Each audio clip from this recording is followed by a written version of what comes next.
When I picked up my 5-year-old daughter from her grandma's house, I thought the worst part of my day was over. I hadn't even been gone 24 hours. Just one overnight trip. I walked up to the front porch like I always did, expecting to see her running toward me with that wild, excited smile she always wears when I've been gone even a few hours. But instead, she walked out slowly, holding her teddy bear tight, her eyes low. I crouched down and opened my arms. She came in for the hug, but her grip felt different, like she didn't want to let go. We got into the car. I buckled her in, asked if she had fun. She didn't answer at first, just stared out the window. Then she leaned toward me and whispered something that froze every part of me. "Mommy, Grandma said I should never tell you what I saw." I turned in my seat, heart pounding. "Sweetheart, what did you see?" She looked up at me with her big brown eyes, and what she said next made my hands start shaking. I didn't wait. I pulled out my phone and called the police. My name is Hannah. I'm 32 years old and I live in a quiet neighborhood just outside Columbus, Ohio. I'm a third-grade teacher at a local public school, and more importantly, I'm a mom to a bright, beautiful 5-year-old girl named Lila. She's my entire world. I lost my husband Ethan 3 years ago in a car accident. He was driving home from work on a rainy night when a truck ran a red light. The police told me he died instantly. I had just put Lila down for a nap when I got the call. My hands were shaking so badly I could barely hold the phone. At the time, she was only too young to understand why Daddy never came home. For weeks afterward, she'd still ask when he was coming back. I had no answer, just the same silent hug every time. That's when everything changed. Since then, it's been just the two of us. Our days are filled with bedtime stories, macaroni dinners, and mismatched socks. We go grocery shopping together, brush our teeth to the same song, and every night before bed, she insists I lie beside her until she falls asleep. Some nights I lie there longer, just listening to her breathe. I never realized how quiet a house could feel until I was the only adult in it. Raising a child alone isn't easy. It's terrifying, actually. Every little fever feels like a crisis. Every night I'm late getting home from work, I worry she'll think I've disappeared too. But we manage. She gives me purpose. She gives me strength. And I try every day to give her a life that still feels whole, even if someone is missing from it. Eleanor, my mother-in-law, is Ethan's mom. She lives about 40 minutes away in a rural part of the county, in the old farmhouse where Ethan grew up. After the accident, Eleanor offered help, but it always felt complicated. She's not a warm person. She's polite, but distant. Even with Lila, there's always been this quiet tension between us, like we're both standing on the opposite ends of a cracked bridge, waiting for the other to step first. She never approved of me, not really. She never said it outright, but I saw it in the way she looked at me at Ethan's funeral, like I was the wrong kind of woman for her son, like I had something to prove. Still, she's Lila's grandmother, and I wanted Lila to have a connection to her dad's side of the family. I didn't want my own feelings to get in the way of that, so over the past couple of years, I've let Lila spend a few afternoons at Eleanor's here and there, never overnight, just short visits. I always made sure I was nearby or that it was a holiday or something simple. Lila didn't seem to mind. She never talked much about Grandma afterward, but she never complained either. So I kept the visits occasional and brief. Last month, my school organized a weekend retreat for faculty and staff. It was optional but highly encouraged. They were covering new curriculum changes and I didn't want to miss it. It meant being away overnight, just one night, and I didn't have many options. My sister, who usually helps with Lila, was out of town with her husband. My parents live in Florida. That left me with one choice. When I called Eleanor to ask if she could keep Lila overnight, there was a long pause on the line. Then she said, "Of course. I've been wondering when you'd finally let me keep her for more than 2 hours." That should have been a red flag, but I ignored it. The morning I dropped Lila off, she was her usual bubbly self, bouncing around in her ladybug rain boots, even though it wasn't raining. I packed her favorite snacks, a change of clothes, her stuffed bear named Marbles, and her bedtime storybook. I double-checked her toothbrush. I even wrote out a list of emergency numbers and taped it to her bag. As I handed her things over to Eleanor at the door, I tried to mask the nerves in my smile. She took the bag without looking at me. "Are you sure you have everything she needs?" I asked, half out of instinct, half out of panic. "Hannah, I raised Ethan," she replied sharply. "I think I can manage one night with my granddaughter." I nodded. I kissed Lila on the forehead and hugged her tight. She didn't seem worried. In fact, she was excited to show Grandma how she could read the first few pages of her book all by herself. As I drove off, I told myself I was overthinking it. Just one night. She would be fine. I would be back by noon the next day. It wasn't the first time a mother had to let go a little, and it wouldn't be the last. But deep down, I felt something that wouldn't go away. A tightness in my chest, a tension in my shoulders. I kept telling myself to breathe, that I was being dramatic. The truth is, I didn't realize I was right to be afraid, because by the time I picked her up the next morning, everything I thought I knew about Eleanor and everything I thought I could control was about to fall apart. I arrived at Eleanor's house the next morning around 10 a.m., just as I said I would. The drive felt longer than usual.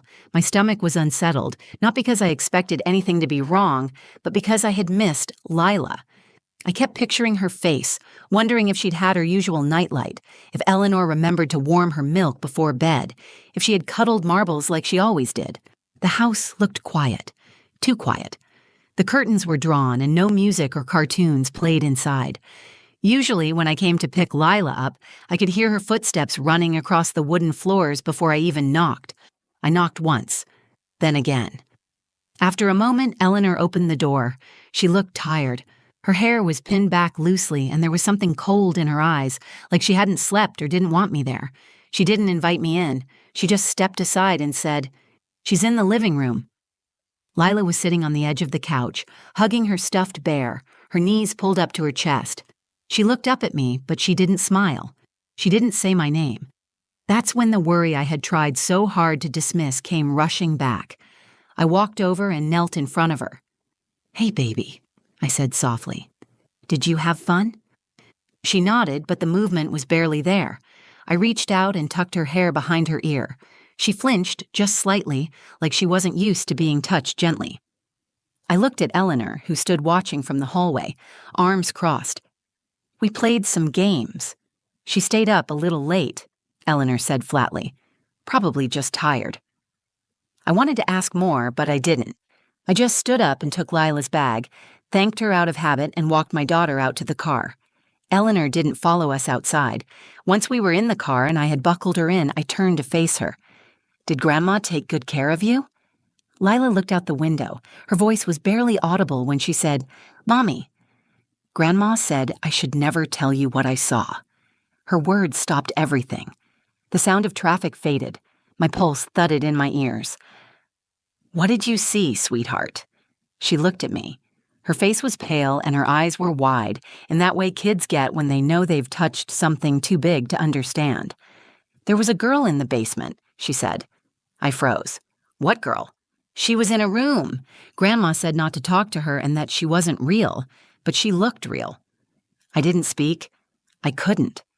Lila kept going, her words spilling out in that hurried way kids talk when they're afraid they'll get in trouble for telling the truth. "She had a blanket, but no bed. She was crying. She said her arm hurt. Grandma told me not to look at her and made me promise not to tell you." My throat felt tight. I forced myself to stay calm for Lila's sake. "What did the girl look like?" "She was older than me. Maybe like Olivia from school. Her hair was dirty. She was wearing pajamas, I think. She was scared, Mommy." I sat back in my seat. My fingers hovered over the ignition, then dropped to my lap. I stared at the steering wheel, my brain racing to catch up. Maybe it was a game. Maybe Eleanor had a doll or an old photo. Maybe Lila had misunderstood. But even as I tried to convince myself, I knew none of that made sense.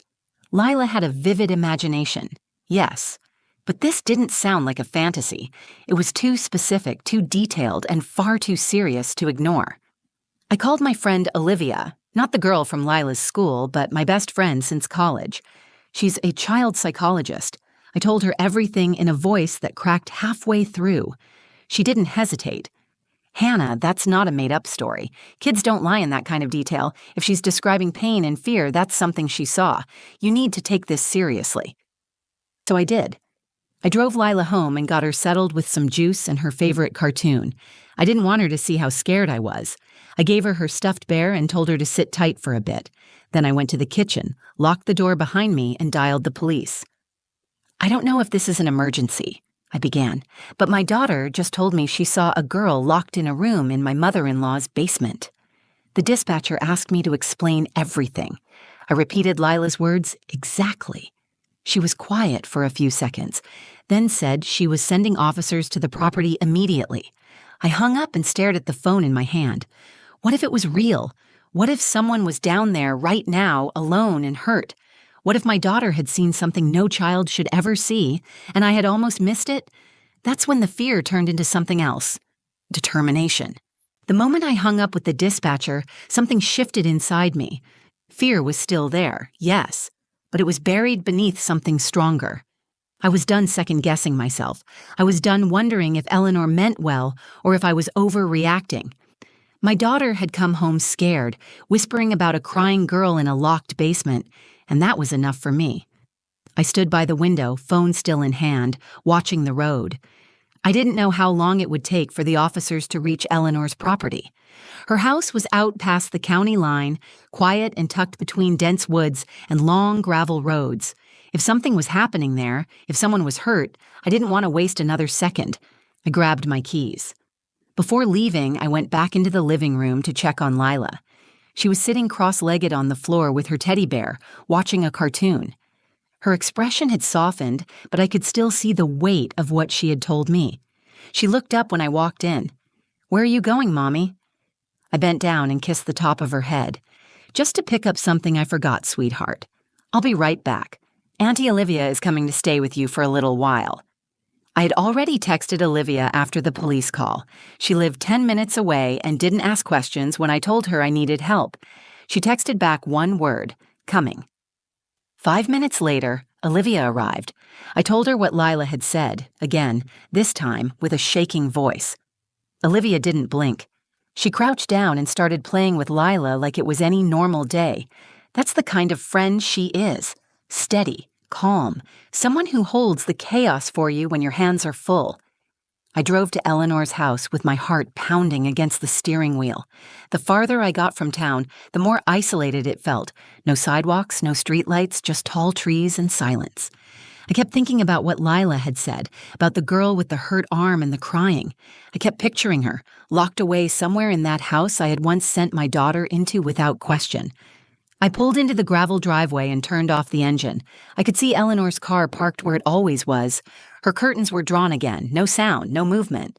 The entire house felt still, like it was holding its breath. I grabbed my phone and walked up the front steps. I forced myself to smile as she opened the door. "What are you doing back?" she asked, frowning. "I think Lila left her Teddy's other outfit," I said, keeping my voice light. "The little red one she calls the picnic dress. She gets upset if it's not with her bear." Eleanor didn't move. She narrowed her eyes, studying me. "I didn't see anything else when I cleaned up," she said. "I just want to check her room really quick. Won't take a minute." There was a long pause. Then she stepped back. "Fine. Be quick." I stepped inside. The house was clean but cold. Not physically, emotionally. The air felt heavy, like it carried secrets. I walked straight to the guest room where Lila had stayed. I opened drawers, rummaged through the little backpack I had packed for her, making noise to cover the sound of my footsteps as I moved closer to the back hallway, the one that led to the basement. Eleanor called out, "I said just the room, Hannah." I ignored her. The basement door was closed. I reached for the handle. "Don't open that," she snapped from behind me. Her voice was sharp now, urgent. "I just need to make sure Lila didn't leave anything downstairs." She wasn't down there. My hand stayed on the doorknob. Then why did she tell me she saw someone? Eleanor's eyes darkened. "She's 5. She makes things up." "Not like this." She moved toward me, but I turned quickly and stepped back. "I already called the police," I said. "They're on their way." The look on her face changed. Not panic, not guilt. Something else.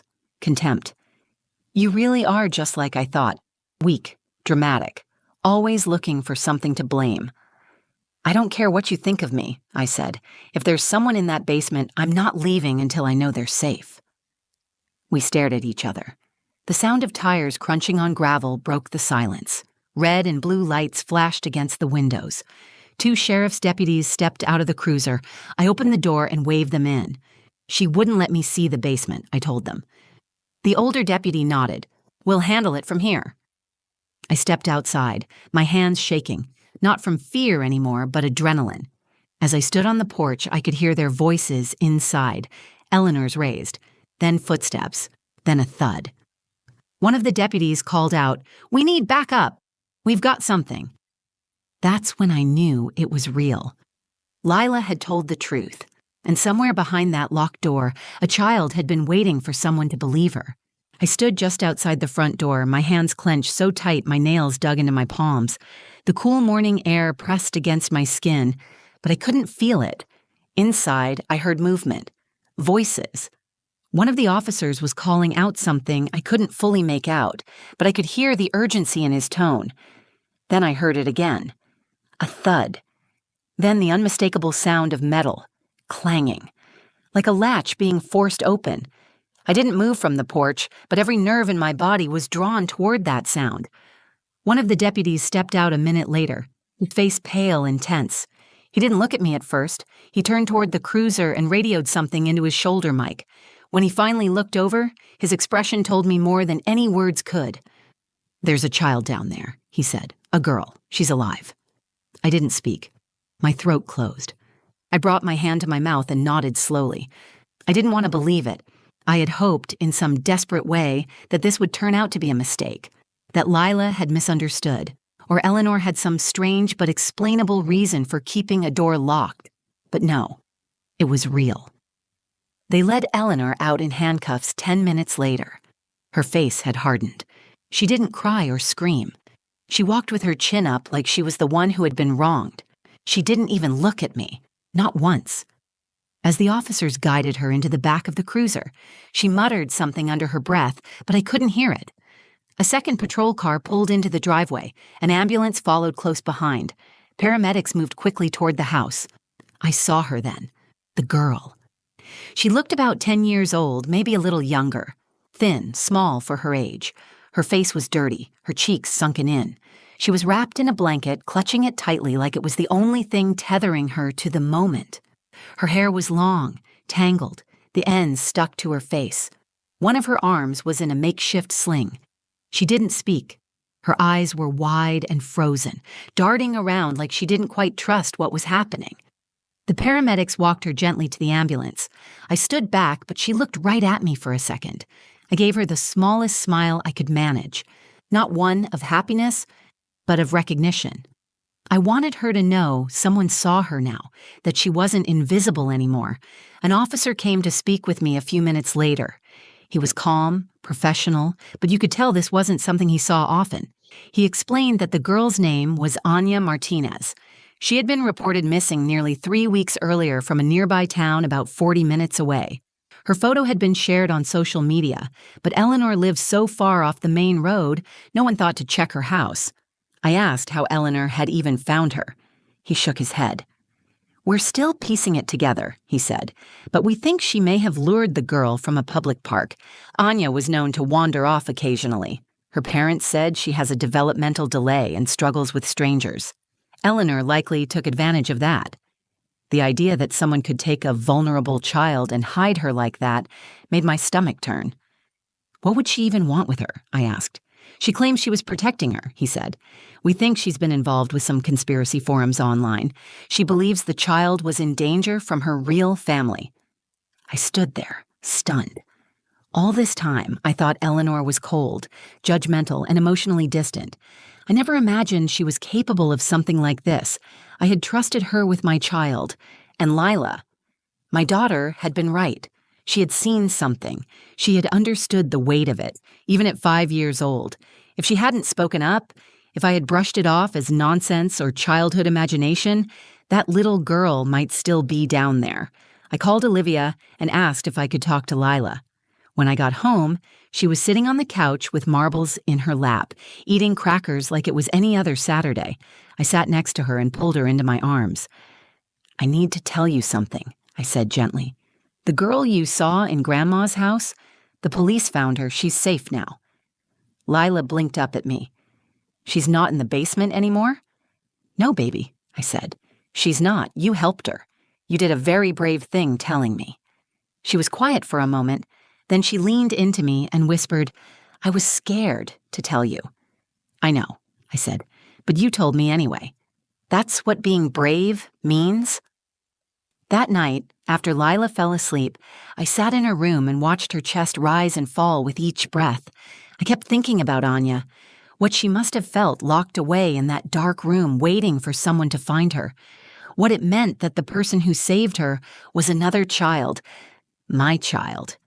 The truth had come from the smallest voice in the room, and it had saved a life. In the weeks that followed, the headlines ran wild. Child found in hidden basement room. Grandmother arrested in missing girl case. Our quiet community became the center of attention. Reporters knocked on my door. Parents from school sent messages. Some offered support. Others wanted details. I ignored most of it. The only thing that mattered to me was keeping Lila safe and giving her the space to heal. She didn't understand everything that had happened, not in the way adults do. But she knew something had been wrong.